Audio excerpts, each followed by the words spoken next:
This is the 9th devlog for Blast Processed, my first-person platformer built around rocket jumping and the community-made jump maps of Team Fortress 2. This video also coincides with the release of the first major update I'm making to the game, which primarily comes with a practice mode designed to make practicing in preparation for speedrunning easier, as well as 2 new maps that are a bit smaller in scope and somewhat experimental in terms of gameplay when compared to the first 5 maps. If you'd like to try everything out for yourself before I show it all off in this video, the game is free on Steam and linked in the description. There's plenty of interesting things to discuss about my work for this devlog, so let's get into that. When I released the initial early access build this June, I knew there were a few features I wanted to add, but they were just low priority enough that I decided to put them off until the first major update. Although the whole game was perfectly playable on release, I'm putting a lot of emphasis on features that encourage speedrunning for this game, so I've taken the time to implement 2 major ones in this update. The first of these is a practice mode that can be entered on any map that gives some helpful features for practicing sections of a map quickly. This includes things like a no-clip bind and a timescale setting, which can help when labbing and practicing routes for speedruns, though the most important feature of the practice mode is save states. In practice mode, you can set a bind to save the game's state, which can be loaded at any time with another bind. Although teleporting to checkpoints in normal gameplay could be used to practice specific sections before, a fully controllable save state system is far more useful for practicing high-level speedrun routes, since they often involve maintaining speed between checkpoints. I've made sure that every physics-relevant value is saved when a state is saved, including the position of all rockets and the player's sliding state, so although I may have missed some edge cases, the vast majority of save states should be entirely consistent and deterministic when loaded. Along with practice mode, the other feature I've added to support speedrunning is a built-in split system. If you go to any speedrun of a game that doesn't have a built-in timer, you're likely to find a table of timestamps somewhere on the screen that are kept track of by an external program. These are splits, which show the timestamp for when the runner has reached specific parts of the game on that run, as well as the time difference between that and their personal best time.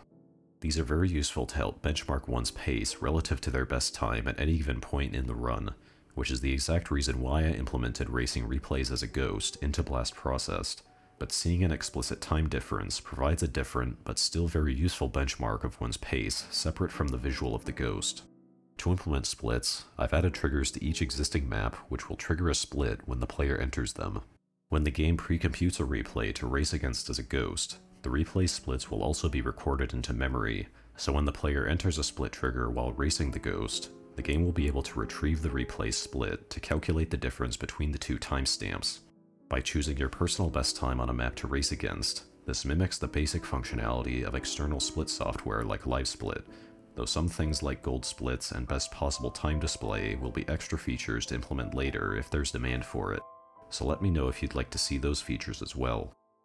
Another note about gameplay is that I've made a lot of under-the-hood changes to maps, and 2 small but very important changes to movement physics that unfortunately require old replays to be incompatible with the new version. If you have an old replay you would like to watch or archive, there's a beta available on Steam that will temporarily downpatch your game to Early Access Build 1.12 and allow you to view older replays recorded on that version. Both of the physics changes I've made relate to sliding, since the jumps that use this mechanic in particular were the most prevalent pain points for players on release. Firstly, the more subtle change is to how speed is removed over time while sliding, which has been simplified to be a linear decay rather than decaying faster when your speed is higher. This should make the speed loss while sliding feel more consistent and make jumps that require sliding for extended periods under obstacles easier, since you'll maintain more speed over the course of the slide. The more impactful physics change is to how sliding on slopes functions. I've added a very small multiplier to the height of jumps performed while sliding on a slope, meaning performing this sort of jump will give you more height than they would in the previous version. There's a lot that was simply unintuitive about this intersection of mechanics, so this change should give some extra leeway for those who don't fully understand the intricacies of the rocket launcher. For those interested in doing speedruns, both of these changes should be fully beneficial in terms of getting faster times, so you shouldn't be losing out on any time saves by playing on the new version. I'd also like to note that I'm hoping this will be the final change I'll make to any of the existing player physics or maps, so ideally there will be no further replay breaking changes in future updates. though depending on whether or not bugs or unintentional mechanics that lead to a boring metagame are found in the future, that may end up being necessary. For that, we'll just have to see how things develop. With all the discussion of game-wide features and mechanics out of the way, let's get into the two new maps I've made for this update. The first of these is what I've alluded to with the title of this video, which is a dedicated surf map. I started working on Blast Processed as a game about rocket jumping due to my interest in TF2's jump maps, but I decided early on that I wanted to eventually pay homage to another source movement game mode that is even more well-known than jump. Surfing in the source engine is born from the interaction of strafing against a steep slope that can't be stood on, which allows the player to slide along the slope while gaining speed. By looking away from the slope, you can sacrifice height on the slope for speed, while looking towards the ramp will sacrifice speed for height.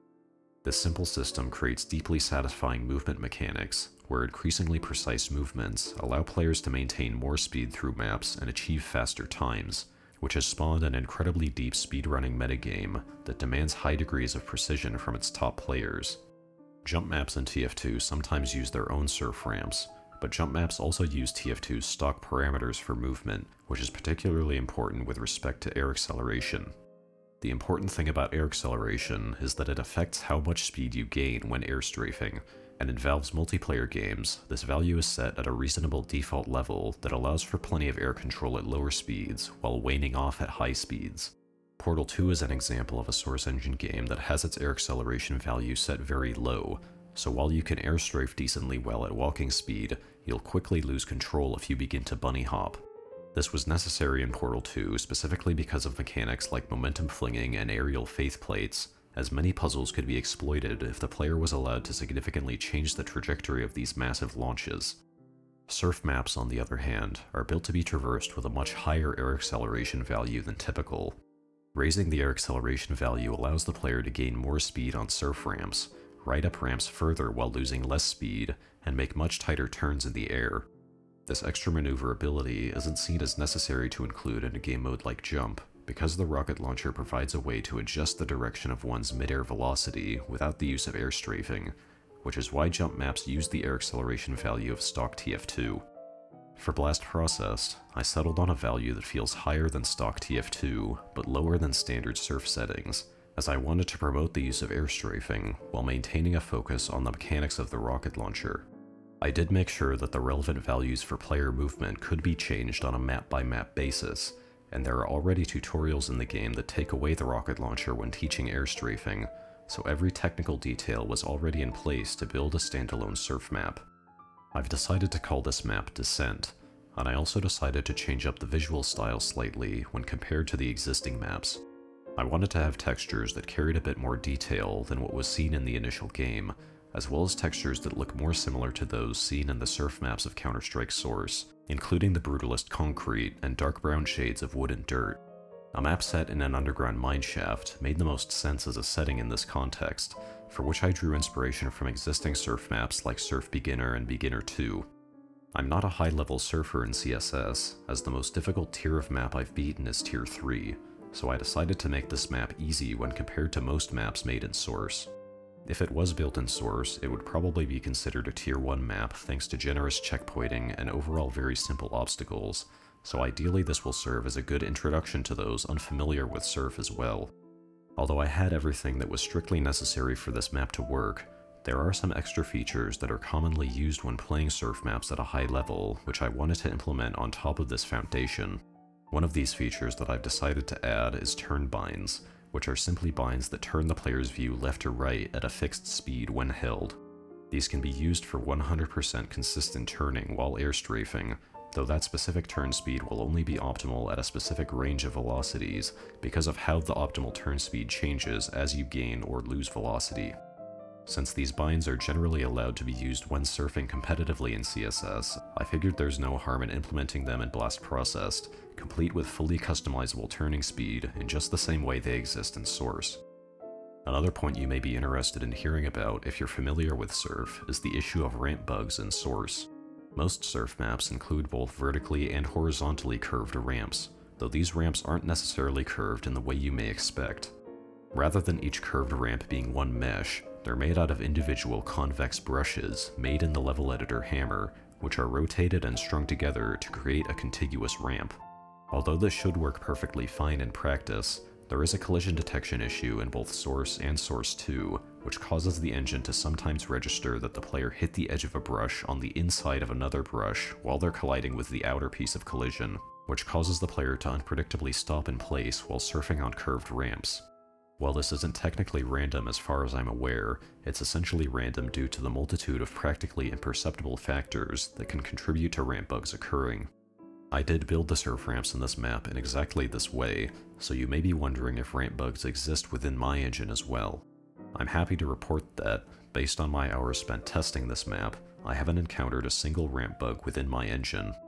This is probably a result of my use of the Jolt physics engine within Godot, which is a much more modern physics engine with more consistent collision detection when compared to Source, which has been around for over 2 decades now. Though with how extensively Source has been modified by the community, there are now ways you can play Surf in Source without these problems with games like Momentum Mod. Regardless, you should be able to enjoy this map without any of the Source engine's janky collision issues. As a final note, I'd also like to say that I didn't make an attempt to make a complete one-to-one carbon copy of how Surf feels in CSS for this map.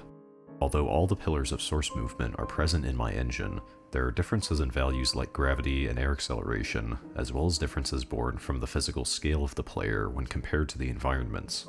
The air acceleration in this map will feel noticeably more powerful than it is in Source because of this, but falling onto ramps at terminal velocity is more difficult due to the stronger force of gravity pushing down on the player while surfing. Since I'm not aiming for any backwards compatibility with maps from CSS, I'm perfectly fine with these differences existing. I just wanted to make a note of them so that anyone familiar with Surf knows what they're getting into with my game. I'll also probably be adding more Surf maps into the game in the future, but for now this map is a good starting point. So let's talk about the second new map now, which I've kept the details on vague up to this point since I think it will be a fun surprise. I'll give a quick spoiler warning here in case you want to see it all for yourself before I explain it here, so go try the map for yourself now if you'd like. A major benefit of building out Blast Processed in a separate engine, rather than simply making maps in existing Source engine games, is that I'm able to implement features that aren't likely to be introduced in those existing games. Both TF2 and CSS are multiplayer games, with tools for mapping that are built under the assumption that mappers will be creating maps for multiple players to play on simultaneously. Although features like per-player checkpoints could theoretically be implemented for mapping in TF2, there isn't a large enough demand for it to be worth implementing natively when static teleport triggers are good enough to make jump maps playable. Part of my ambition for Blast Processed is to expand the gameplay possibilities past what's possible in the multiplayer Source engine games, which is what I've started with the second new map in this update.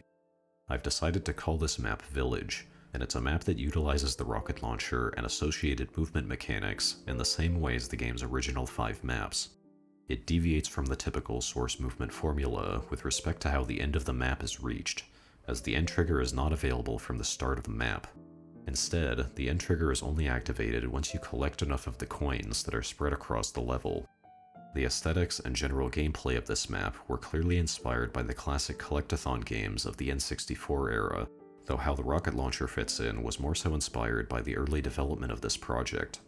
For the first 4 devlogs I made for Blast Processed, I hadn't built out any significant portions of maps that would make it to the final release, so I spent most of my time testing movement mechanics on several test maps I made over these months.